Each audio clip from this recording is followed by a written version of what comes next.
done for the lead commander of the unit that I was traveling with right in the heat of battle. So this is a group of combatant commanders who, when they see a problem, they deal with it, and they deal with it swiftly, clearly. Kelly thought this was a problem, wanted it dealt with. And what's really interesting about all of this is the fact that the president wanted Scaramucci in that job. He had given him that direct line of communication. He had given him seniority over Sean Spicer. And 10 days later, in comes John Kelly, and Scaramucci is out. So this just shows that the president is willing to take some pretty drastic steps.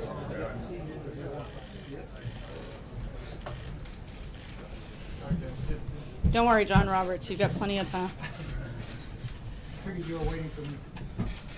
Waiting for you. Good afternoon, everyone.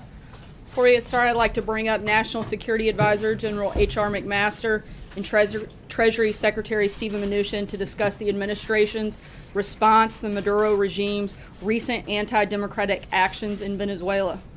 They will each make opening remarks and then take your questions on the topic at hand. And then, as always, your favorite time of day, I'll come back up and take your questions. Thank you. Hi, good afternoon, everyone. I thought it might be best just to read the president's statement. Since President Trump's inauguration, the Trump administration has called on Venezuela's Maduro regime to respect Venezuela's constitution, respect the role and authorities of the constitutionally established National Assembly, hold free and fair elections, address the humanitarian needs of the Venezuelan people, release political prisoners, and stop oppressing its great people.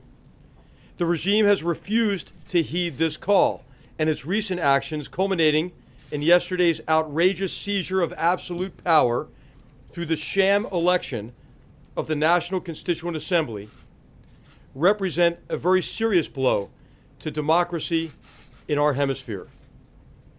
Maduro is not just a bad leader, he is now a dictator. The United States stands with the people of Venezuela in the face of this oppression. We will work with our partners to hold accountable all those responsible for the escalating violence and ongoing human rights violations. The president promised strong and swift actions if the regime went forward with imposing the National Constituent Assembly on the Venezuelan people. And he will keep that promise. Secretary Mnuchin. Thank you, General. Today, the United States is broadening its effort to address the ongoing assault on Venezuela's democratic institutions by the Maduro regime. Treasury's Office of Foreign Assets Control, OFAC, has sanctioned the president of Venezuela, Nicolas Maduro Moros. As a result of today's sanctions, all assets of Maduro subject to U.S. jurisdiction are frozen, and U.S. persons are prohibited from dealing with him. As President Trump said earlier this month, the strong and courageous actions by the Venezuelan people to stand for democracy, freedom, and the rule of law have been continually ignored by Nicolas Maduro, who dreams of becoming a dictator. Yesterday's illegitimate elections confirm that Maduro is a dictator who disregards the will of the Venezuelan people. The National Constituent Assembly aspires illegitimately to usurp the constitutional role of democratically elected National Assembly, rewrite the Constitution, and impose an authoritarian regime on the people. As such, it represents a rupture in Venezuela's constitutional and democratic order.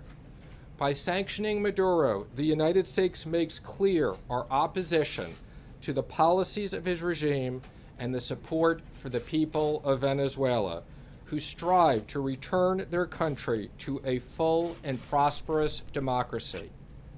As the country's head of state, Maduro is directly responsible for Venezuela's descent and for the destruction of democracy.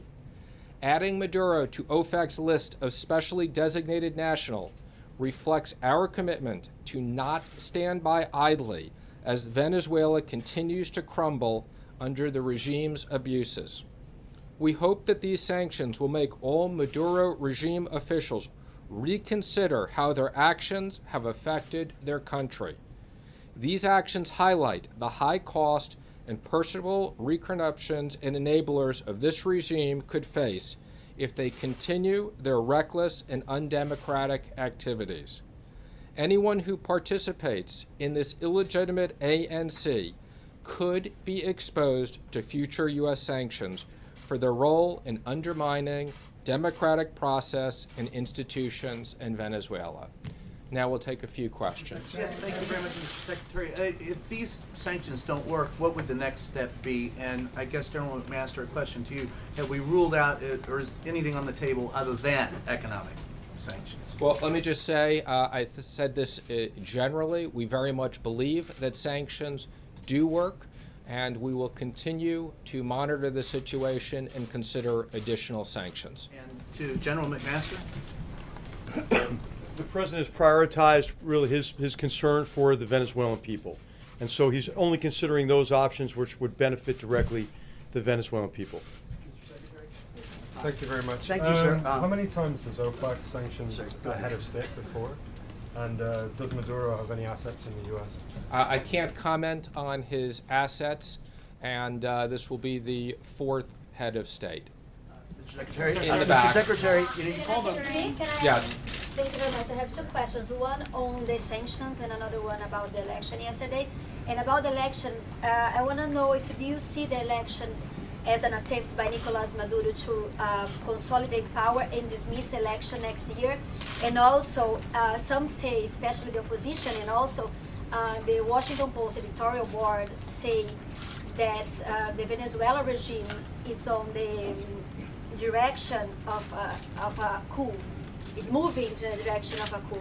Does the American government fear there is a coup underway in Venezuela?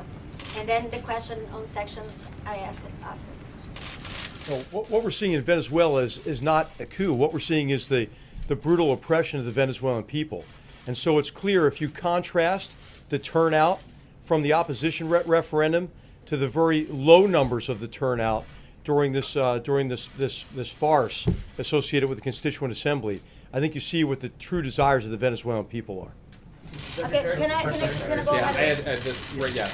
Thank you, sir. Actually, this goes to either or both of you. How is this different from what happened in Turkey when President Erdogan also seized expanded powers in a referendum that some considered to have a questionable result? President Trump congratulated President Erdogan on that, and he later came to the U.S. and his people beat protesters in front of his embassy. What's the difference? Well, I mean, one difference is you see the end of the Constitution in Venezuela, and this is happening obviously at an accelerated pace in recent months in the Maduro regime. But this is a process that has taken really two regimes to really restrict Venezuelan democracy, and by designating Maduro himself, he joins a very exclusive club, including Mr. Mugabe, Bashar al-Assad, and Kim Jong-un, in terms of the brutal repression of his people, and in this case the abrogation of the Constitution with the Constitutional with the Assembly, Constituent Assembly. Right here, yes. Thank you, Right Mr. here. Secretary. Is the administration contemplating any action at the UN Security Council in terms of multilateral sanctions against the Maduro regime? Again, I think as we've said before, this president is not going to advertise what he's going to do in the future.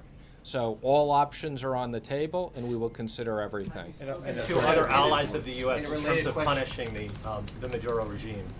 General, can you please answer that? I'm sorry, what was the question? Have you spoken to any other American allies Yes. About the issue of punishing You see in the Maduro president's regime? statement, he said we're going to continue to work with our partners in the region, and there have been many leaders who've taken a very important role in this connection with trying to engage Maduro, to get him to moderate his behavior, to get him to protect the rights of his people. As you know, the Organization of American States has tried very hard in this area as well, and so the president is committed to working with partners in the region on behalf of the Venezuelan people. And we had several countries last week join us in our previous sanctions. Yes, right here. What conversations, Secretary Mnuchin, have you had, or has the administration had, or the president had with President Maduro or anybody at the senior level in Venezuela? Do you expect those conversations to happen over the next 24, 48 hours? I think we're not going to comment on that. Thank you, sir. You had said before, the president had promised strong and swift economic sanctions. This is not really economic, this is more individual. Will the president carry out strong and swift economic sanctions? Again, we had a series of sanctions last week. This is an additional sanction today. We don't comment on future sanctions, but we will continue to monitor the situation and determine what's appropriate. Right here. There was some talk of maybe making some changes in terms of our export of light crude oil to Venezuela or curbing Venezuelan oil imports. Is that still on the table, or is that something that would be seen as hurting the Venezuelan people? Let me just say, as we continue to monitor this situation, we will continue to review all of our options. Our objective is not to do anything that hurts the people of Venezuela, but let me just say, we will continue to monitor all of our specific options. And would sanctions against oil hurt I'm the not going to Venezuelan comment people? on that. What I will say is we will monitor all of our options. Thank you, Mr. Secretary. 16 years ago, Secretary Powell signed an agreement in South America in which the U.S.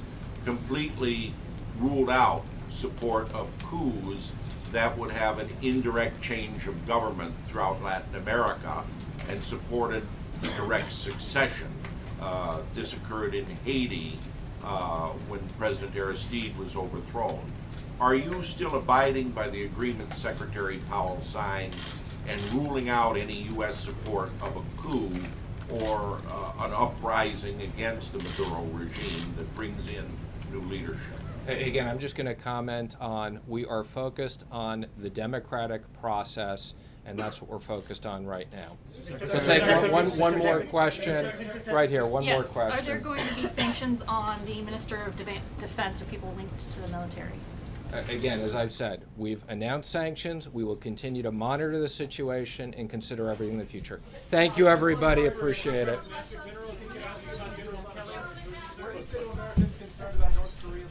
You guys wasted all your questions on the same one over and over. Just kidding. Tough crowd today. I know it's a little late than we're used to doing the briefing, so I'll just have a few updates before I get to your questions. I wanted to make sure you are all aware that last week the First Lady announced that she will lead the United States delegation in support of the more than 90 American athletes competing at the Invictus Games in Toronto, Canada this September. As the President often says, there's no better representative for the United States than the First Lady, and he's very proud to have her leading the team that will support these American athletes. The First Lady is very much looking forward to her first solo international trip, and her office is available to answer any questions you may have. As you know, the Vice President is overseas on a 3-country visit to Eastern Europe.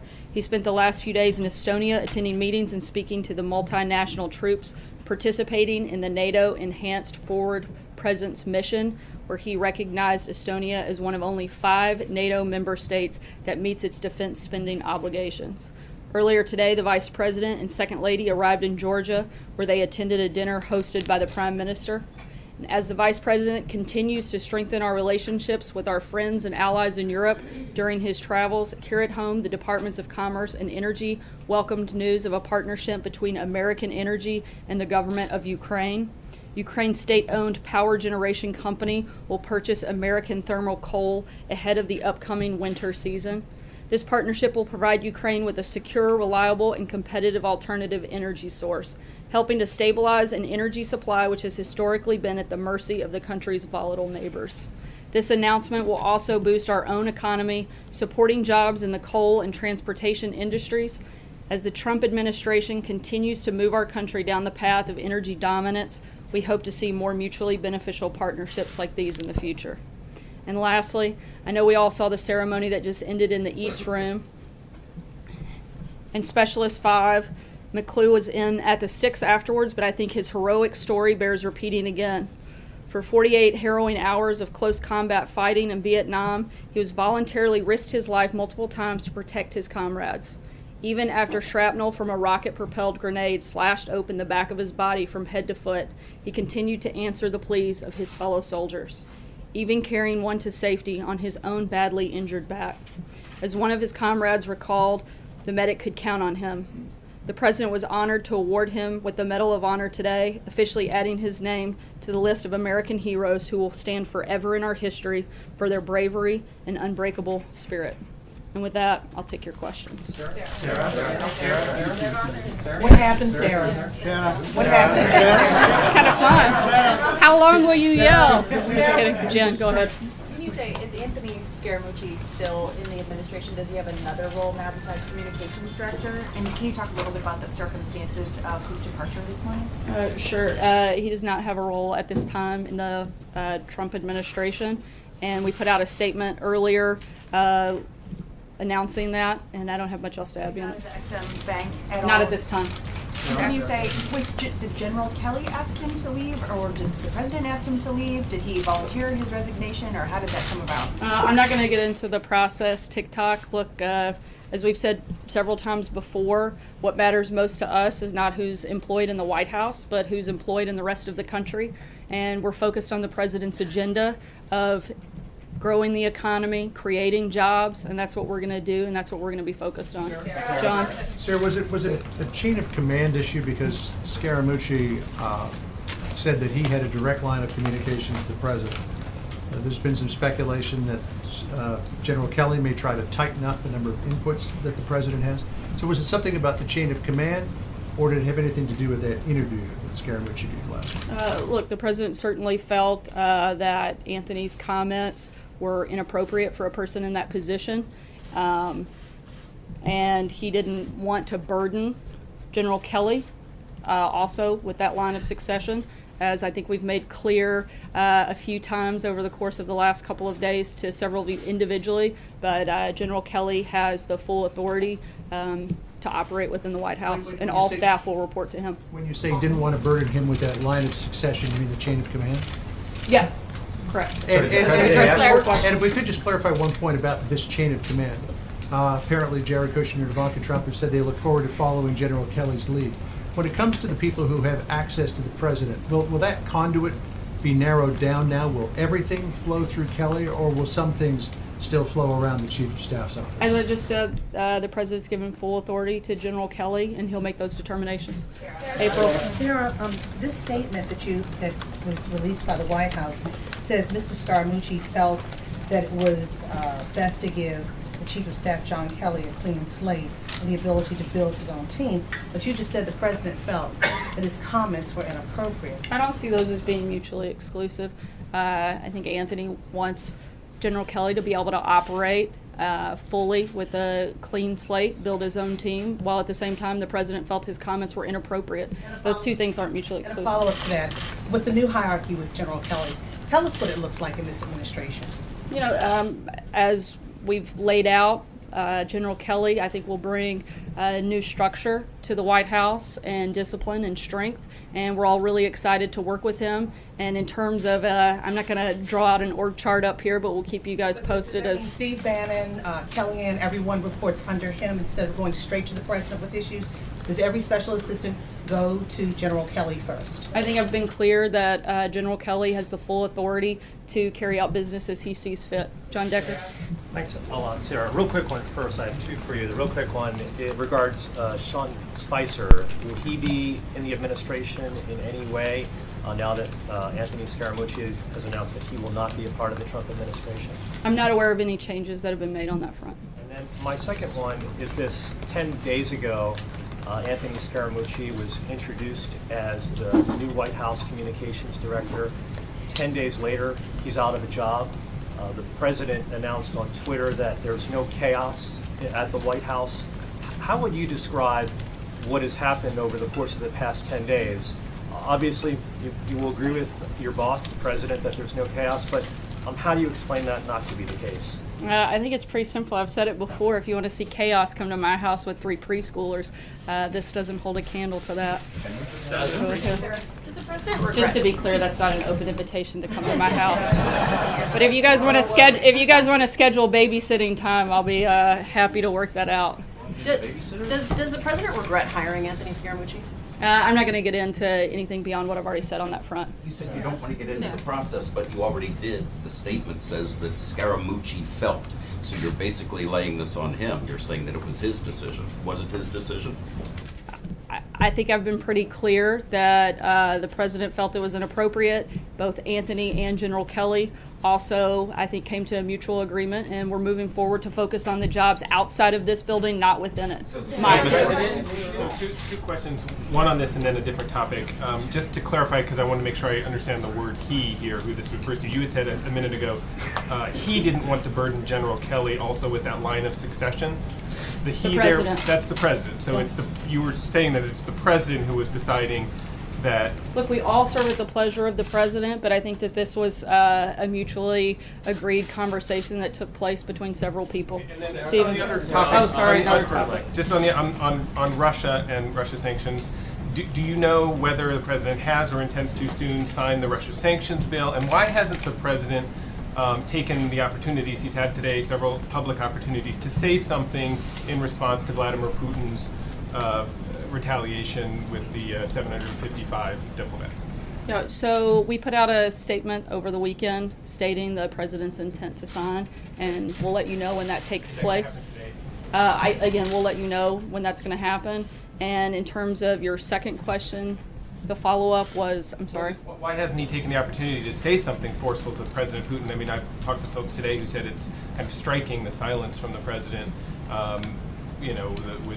with no sort of response out of his own mouth. He had a couple of opportunities today to say something about it, and he didn't. Right now we're reviewing our options, and when we have something to say on it, we'll let you know. Sorry, just not to beat a dead horse, but to go back to April's question. Why not? That's our favorite thing to do. You said earlier all staff will report to the new chief of staff. Does that include Jared Kushner? Does that include Steve Bannon? Everyone reports to Kelly? That includes everybody at the White House. Okay, and then I want to also ask just a question about tax reform. Will the administration absolutely support the version of tax overhaul that comes out of the Ways and Means Committee? Well, we're working hand in glove with, we put out a joint statement with the Big Six. We'll continue working with them and announce details as they come forward. Francesca? Thank you, Sarah. When Sean Spicer resigned, it was for a clean slate. Now that Anthony Scaramucci resigned, that's also for a clean slate. Has the slate been totally cleaned at this point? Should we expect any more staff shakeups? Everybody else in senior staff positions is planning to remain for this time? Yes, they are. John Gizzi? Yeah. Thank you, Sarah. Two very brief questions. Is there any chance you will just leave the job of communications director alone, having had two people who held it leave rather abruptly in both cases? We'll let you know when we have any personnel announcements to make on that front. The other thing I wanted to ask was when the president made his speech to the police officers on Friday, almost within minutes, statements came from police chiefs across the country criticizing his remarks that seemed to endorse the use of force by police in certain arrests. Was the president joking when he said this, or did he check his remarks out with the International Association of Police Chiefs, or maybe the Attorney General? I believe he was making a joke at the time. Trey? So to be clear, because the statement says that Anthony Scaramucci is no longer with the administration, was Scaramucci fired by the president, or was he asked to resign? Again, I'm not going to get into anything beyond what I've already said on that. Quick follow-up from the president's perspective. You said this was a back-and-forth conversation. Can you take us through a little bit of what the president is looking for in his communications shop, why he might make this decision to make a clean slate? I think that he wants to work with General Kelly and the communications team that is intact right now and determine what the best course forward is at this point. Are reports that Attorney General Sessions is being considered for Homeland Security Chief accurate? How soon will that search be complete? How essential is it for the White House to fill that in a quick manner? There are no conversations about any cabinet members moving in any capacity, and the president has 100% confidence in all members of his cabinet. Allie? Two questions for you. One, on the Scaramucci issue, you said the president found his remarks inappropriate. Obviously, the president is not a stranger to salty language. Can you specify what exactly he found inappropriate or disturbing about that? I said he found it inappropriate for a person in that position. To do what? I believe the comments that he made, he found those comments inappropriate. I'm not sure what's unclear. Okay, is it a betrayal sort of the rest of the staff? Just trying to find out, because you talk about the messaging being important for the president here, and obviously the head of the communications department is crucial to that effort. So just trying to figure out what exactly went wrong between this morning when Scaramucci was here and this afternoon. Again, I don't think that it's complicated to understand that the president felt the comments were inappropriate. I can't really explain it any further than that. I'm not sure what's hard. On North Korea, obviously, events over the weekend have unfolded. There's been some discussion from outside analysts who are increasingly speculating about the possibility of a first strike. Is that an option on the table for this White House? As we've said many times before, the president's not going to broadcast any decisions, but all options are on the table. Thank you, sir. Thank you, sir. The president week before last signed an executive order on infrastructure.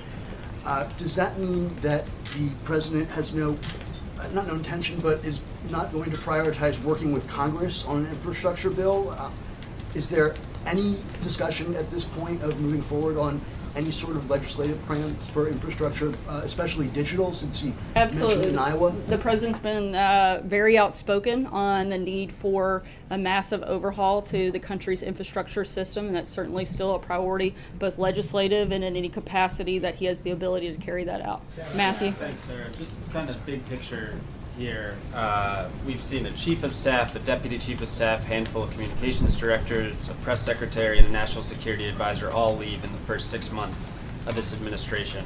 Can you tell us a little bit about why there's been all this turbulence? I know you don't like to get into the process, but just all those things together, what's going on? Look, we're continuing to focus on the president's agenda. We're going to have staff changes. We let you guys know when they happen. But like I said earlier, what matters to us are not the jobs that are within this building, but the ones outside of there. That's why the president's been so focused on growing jobs. We've created over 1 million new jobs since he took office, the lowest unemployment in the last 16 years. Consumer confidence is at an all-time high. We're focused on creating a strong economy and growing jobs outside of this building, not focused on the ones within. We're going to continue to do that. Healthcare, if I may, a quick follow-up on healthcare. Sure. Mick Mulvaney said the White House doesn't want any votes in the Senate until they're voting on healthcare. With John McCain out, Pence out of the country, they don't appear likely to vote on healthcare. And you guys are also pushing for the confirmation of some nominees. Is it the White House position that they will accept the Senate voting on non-healthcare things over the next few weeks and months? We're continuing to push forward, hopefully with the repeal and replacement of Obamacare. We've never been shy about that, and we're going to continue to do that. Alexis. The President's Legislative Affairs Director was talking today at the museum about the President's tax reform ambitions, and I wanted to ask if you can elaborate on the President's hope to travel in August to begin to talk about tax cuts and tax reform, and his interest in maybe getting some Democratic senators interested in supporting legislation. Do you have any details that you can supply about where he might go and the message he wants to impart? Not at this time, but certainly we'll make sure we keep you guys posted on the president's travel and schedule throughout August. I know he does hope to have a large amount of support for tax reform. It's something that is vital to our economy and something certainly the administration is very focused on and has been and will continue working both with the House and Senate as well as members of the administration. We're cutting a little close on time. Thanks so much, guys. Why was the president joking about police brutality, sir?